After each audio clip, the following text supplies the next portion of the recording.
kudu cepak-cepak mulih iki. Engko nek nganti aku didukani Sinuwun Ndarawati ra iso omong aku. Mongko kae gawa Gadawersi Kuning karo Nenggala. Wah, pecukan Gadawersi Kuning ditu karo Nenggala pusaka ampun. Duer. Sinuwun Ndarawati clorot. Ana ngopo Setyaki? Reng, ngapa? Montore juga saka parkiran. Iya. Ayo mulih. Kae iki selah-selane angel. Mulai ya siap-siap mulai saiki le iso mangkat engko sore. Wah, kowe iki wis nggo kendaraan ya bosok. Oh, tekan kono-kono. Ayo karang ya wong seneng-seneng kaya gong ora. Wis ayo, iki mulai ora usah mulai. Iki ora tanggung jawab nek mulai. Ditonton sik Ndara Baladewa karo Ndara Setyaki le gelut piye menang sapa? Ana dele aja-aja nggawa Gadawersi Kuning.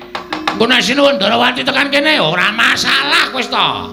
Sinuwun Ndarawati ki wong arif, wong bijaksana. Prabu pancen wis niat mbelani Kurawa gawa Kyai Nenggala. Mentala karo Bagong, Mentala karo Setyaki. Wong Tegelan kudu dimungsi wong Tegelan. Lho, kowe wani karo Baladewa? Nuwun sewu, mboten ateges kula wantun. Nek Bagong tekane pati saka Kyai Nenggala kula ora nrimake. Kok gawa wesi kuning? Yes, Ben, ayo jajal ditu. Wesi kuning karo Nenggala menang endi? Edian, ora edan iki tenanan. Lho. Weh, adal. Arep nyoba pusaka kadewatan. Jojo Kyai Nenggala diban Gadawersi Kuning pecah. Ah, mati tenan aku. Tak tegeli kok ora Setyaki. Setyaki. Lah kok kowe mbadal? Kowe nerajang pawaring nata Ndarawati?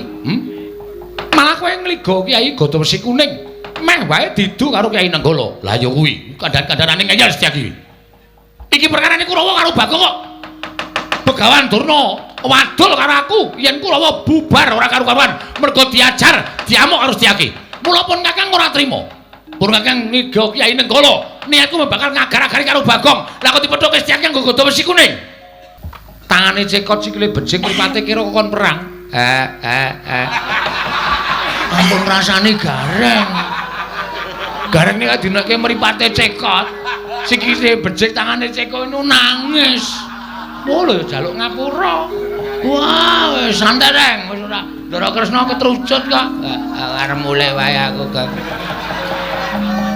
Bariki mulai bariki ya.